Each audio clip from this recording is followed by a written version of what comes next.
One of the most common questions that people ask me when they see one of my models is, how did I do the rigging? Rigging seems to be one of those parts of building a ship model that gives people a lot of trouble, and I can certainly understand why.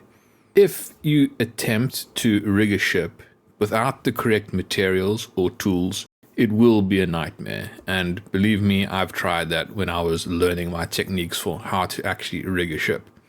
So let me start, before I show you how to rig a ship, how not to rig a ship, or rather what materials you should not use. When it comes to the material for the line, the actual rigging itself, be sure not to use any natural threads. With natural threads, if you look at them as an individual thread up close, you'll notice it has an almost furry effect to it. It has these little pieces of thread that kind of peel off from the main line itself. And while if woven into fabric, that is unnoticeable, on a ship where it's just a thread all on its own, that is very noticeable. So for non-elastic thread that you're going to use for rigging, make sure that you use synthetic threads. I like to use embroidery thread. This is polyester. As you can see, it has a very clean and smooth finish, no fuzzy effect on the edges. The second thing that you need to be aware of regarding the thread is that if you're going to use non-elastic thread, it is going to be difficult. By far the easiest way to rig a ship is to use some kind of specialist elastic rigging product. I use EasyLine, but you can find similar products from other brands that do the exact same thing. With elastic thread, you don't have to precisely cut it to fill the gap. You can cut it a little bit shorter than the required gap and then stretch it to the correct length. Only a very small amount of stretching is required to pull the line tight to ensure that it doesn't sag. Next, you need to consider how you're going to attach the line to the model itself. Superglue is the obvious choice, but superglue has a couple of problems. It both dries too quickly and too slowly. Superglue sets too slowly in the sense that it's very difficult to hold the rigging steady on the mast while the glue is setting. If you don't get it perfectly right, you'll end up with the mast and the rigging not being attached to each other.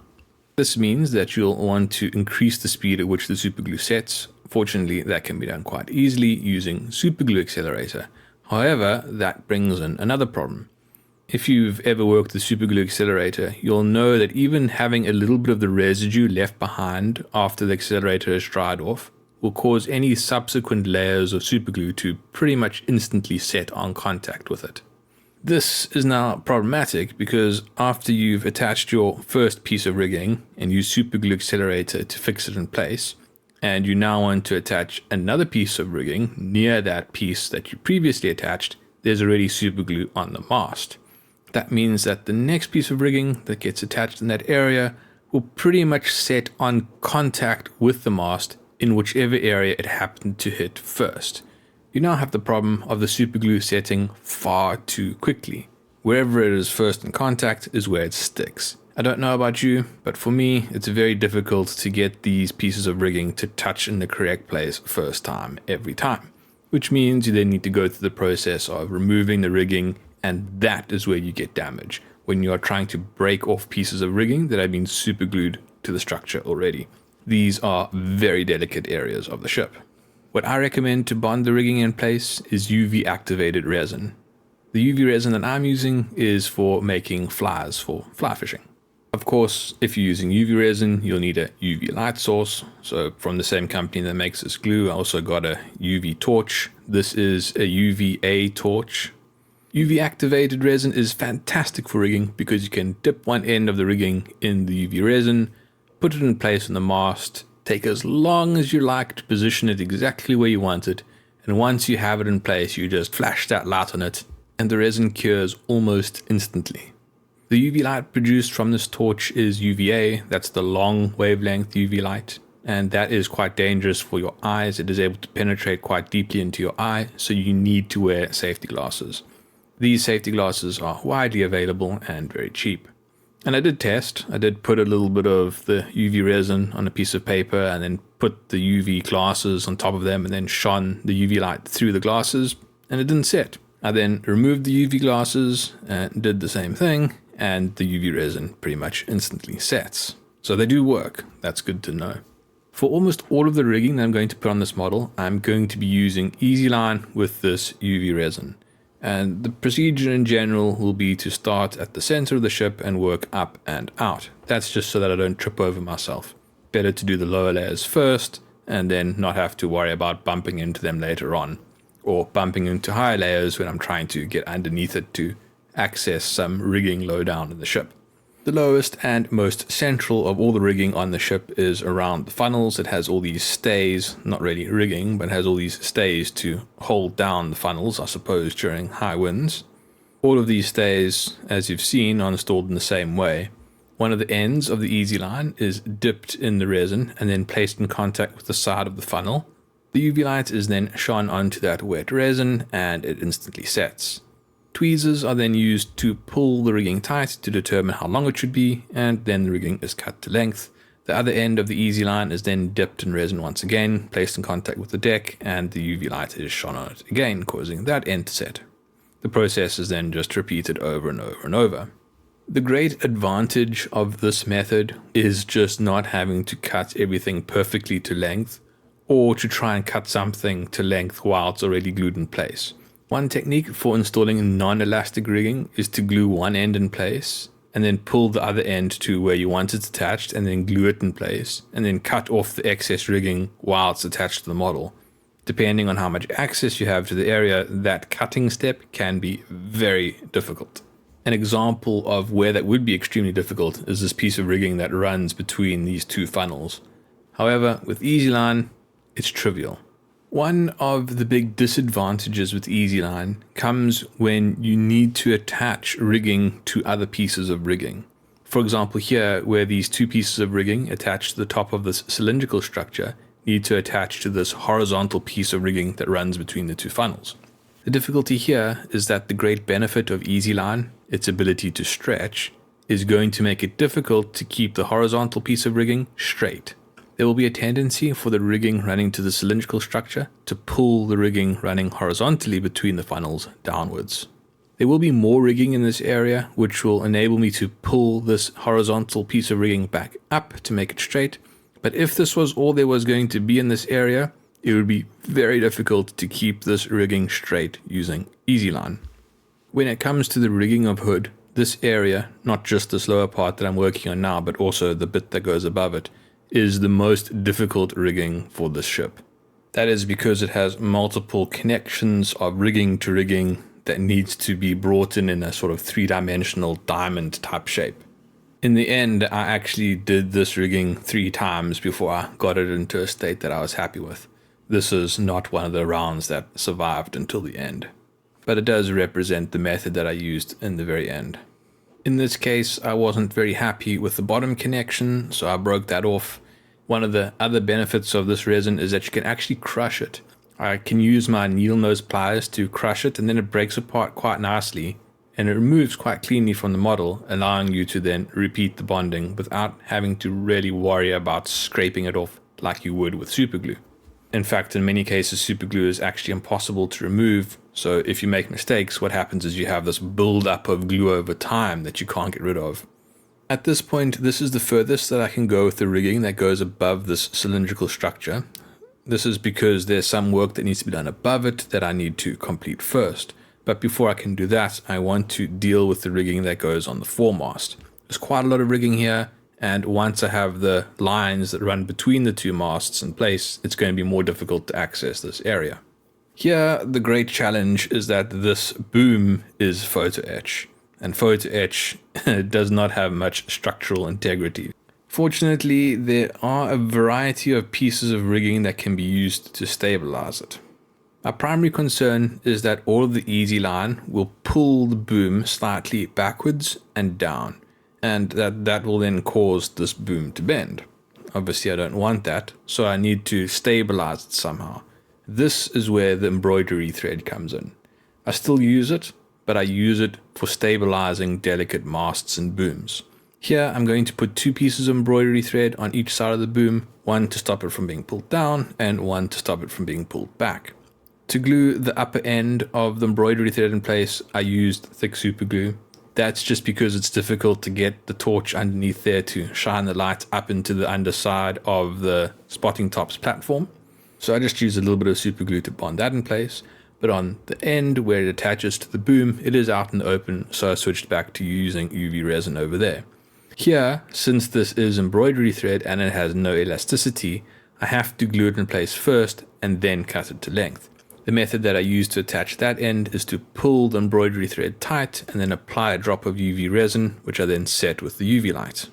That gets me the correct length for the embroidery thread without putting any stress on the boom. Once the embroidery thread is glued in place on both ends, I carefully cut it to length. In the end, I did remove the horizontal supports and replace them with easy line. That's because the vertical rigging actually wasn't pulling the boom across enough. It was pulling it down, but it wasn't pulling it back very much. And because of that, it wasn't even pulling it back strongly enough to pull the embroidery thread tight. Once the booms were stabilized, then proceeded to install the vertical rigging. The exact same process was used as I used for the funnels. Dip one end in UV resin, put it in contact with the boom, shine the UV light on it so that the resin sets. Then pull the easy line down to its connection point to determine its correct length, and then cut it slightly shorter than required. Then pull it tight, apply UV resin to the end, and bond it with the light. That process is then repeated to get 5 lines on the lower boom on each side of the mast, and 2 on the upper boom on each side of the mast. The last of the rigging that gets installed around the spotting top runs from this topmost boom to the front of the starfish platform and down to this connection point behind the conning tower. This rigging is very easy to install. All the positions where it needs to attach to are fairly stable, so I don't have to worry about stabilizing anything. It's just a matter of pulling the easy line to the correct length and then bonding it in place with the UV resin. With all the rigging in place around the starfish platform, there's one more piece of rigging that needs to be installed on the lower boom. That is this piece that connects the ends of the boom and pulls it backwards to this bar that sticks out from the back of the starfish platform. This is quite a delicate piece of rigging that needs to be done here. Everything that it attaches to is delicate, and I need to be sure that it is properly balanced so that it doesn't cause any of this photo edge to snap or bend out of position. To do this, I cut the piece of easy line slightly longer than it needs to be to just run between the 2 outermost points of this boom, and then pulled it back with tweezers such that it was able to slide and balance itself evenly between the 2 sides of this boom. Once the easy line was correctly positioned at the end of this pole that sticks out from the back of the tripod mast, I used UV resin to bond it in place. It was at this point that I realized that the embroidery thread was not required for the horizontal supports, so I cut them off and replaced it with easy line. Now that the foremast is complete, I need to work on the main mast. I can't work on this bit that goes between the 2 yet because there's still a lot of rigging that needs to go on the middle section of the main mast. As before, I need to work from the bottom up and from the in out so I don't get tangled in the rigging as I go along. As before, the process for installing this rigging is the same as everything else that I've done before in this video. Dip the end of the rigging in UV resin, then place it in contact with the mast, cause it to set with the UV light. Then repeat the process for the other end of the easy line. When it comes to the rigging on this mast, the most important connection point is actually going to be this point halfway up the mast where all these pieces of easy line are being attached. That is because that is the connection point for the other end of the rigging line that runs between this mast and the foremast, where the top of that diamond structure will connect. That means I'm going to have to put quite a lot of tension on this area of the mast. The problem is that this is a plastic mast, so it does bend very easily. My initial thought for the line that runs between the foremast and the main mast was to use easy line that I pulled quite tightly. I was hoping that when I attached the top of this diamond shaped rigging to the easy line that it wouldn't cause it to sag too much. Unfortunately it did, so I had to cut it all off and start again. What I ended up doing was using embroidery thread for this section. Embroidery thread has very little elasticity to it, which means that if I pull it tightly enough to pull the main mast slightly forward, the main mast will act as a spring and hold everything nice and tight. I can then come back and stabilize the main mast a bit further by replacing the aft sections of easy line with more embroidery thread to pull the main mast back up into a vertical position. All of that stabilization with embroidery thread is then going to give me a nice place to connect the top of this rigging diamond and hopefully cause it to not sag so much. This attempt ultimately was not kept because I was unable to get it perfectly vertical. It was slightly tilted forward and it looked very bad when I looked at it basically straight on from the side. When I was doing the installation, it was difficult to see. It's just an awkward vantage point for this kind of construction. In the end, when I redid it, I did it standing up on a high shelf where I was able to basically be at eye level with the rigging the whole time. Although this isn't the final rigging, it does show the process that I used for the final rigging. The first rigging that I installed was the rigging that goes to the spreader attached to the top of the cylindrical structure. There are two reasons for that. The first is that that rigging can be used to determine the correct connection point to the horizontal line at the top. That is because you'll be able to see if it's vertical. Essentially, that is all I'm trying to do with that rigging. The first line needs to be vertical and touching the horizontal rigging. That is the connection point glued in place. That's what I got wrong from this vantage point that you're looking at now. The second reason why I started with the rigging that goes to this spreader is that it is attached to photo etch that can be bent. That's important because the first pieces of easy line that you put on have a tendency to become slack when you're connecting multiple pieces of easy line to the same somewhat elastic piece.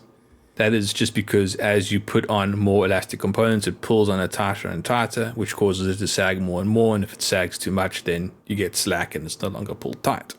The intention of installing the rigging to these photo etch components first is that if they do become too slack, I can very carefully with tweezers bend the photo etch down a little bit to take out that slack. Once the rigging attached to the spreader is installed, I then move on to attaching the rigging that goes from the lower horizontal rigging to the upper horizontal rigging.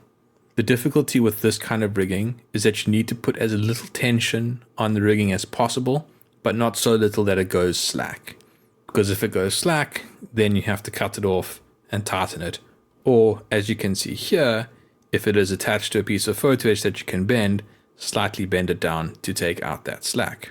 As you can see here, the diamond is tilted slightly forward, and it really looked bad. It wasn't acceptable. So I cut off the rigging from the top of the cylinder and all the bits that run between it, and then redid it and got the diamond standing nice and straight, as you can see here. Moving on, there is another piece of rigging that runs just above this one that is connected to the top of the diamond. Here, nothing is attached to this line. It's just going to be a straight line between 2 points.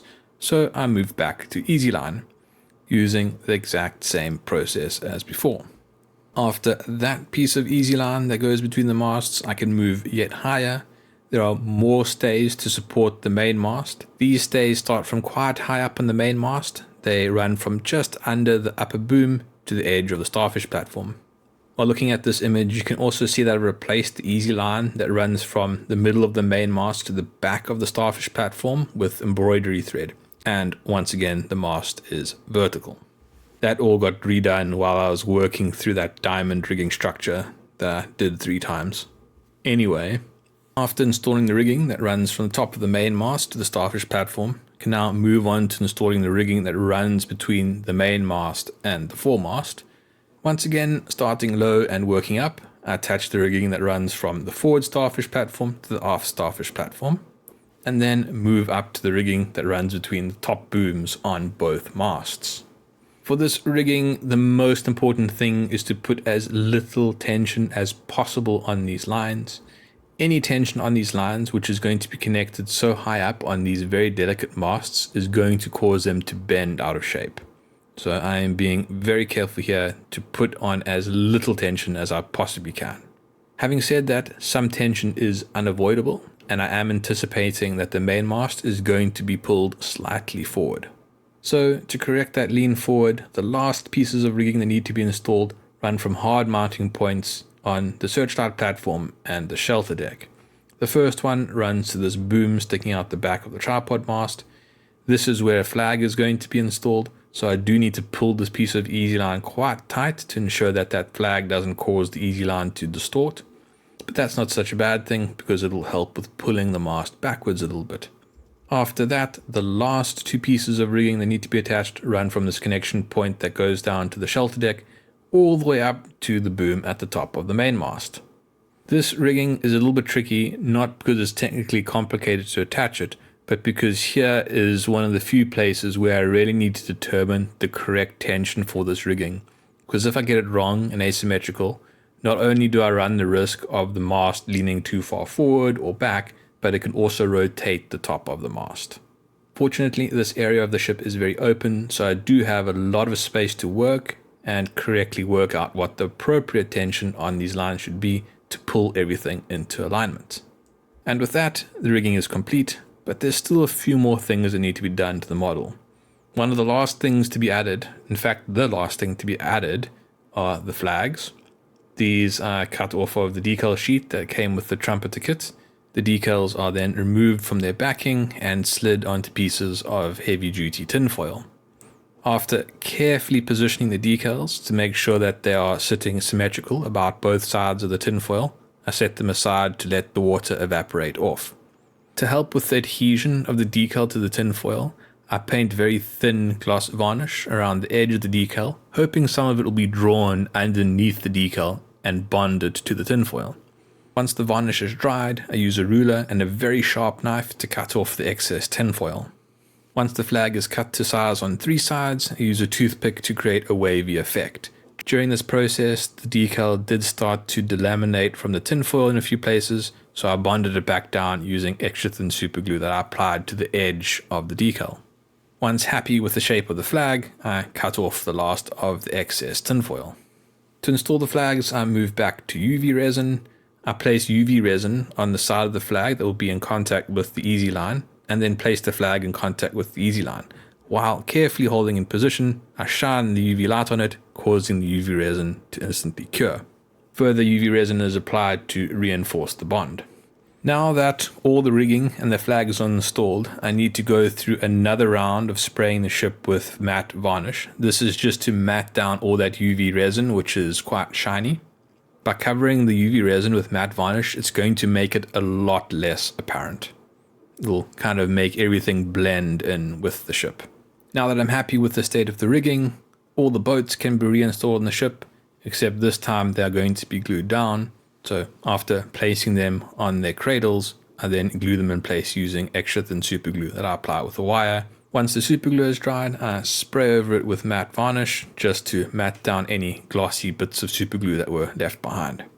I prefer to glue down the boats because if you leave all the guns and boats loose, you'll be forever trying to adjust their position when you need to move the ship or when you're trying to clean the ship.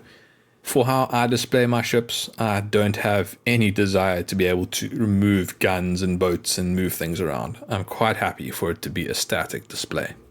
After nearly 2 years, this model is finally complete. Thank you for watching. I hope you've enjoyed this build series. This isn't going to be the last that you see of this model. I'm going to be making another video where I show the complete build in an albeit very condensed format. And during that video, you'll also have the full reveal of the ship, so to speak. If you would like to support this channel, please like and subscribe. Thank you for watching. Cheers.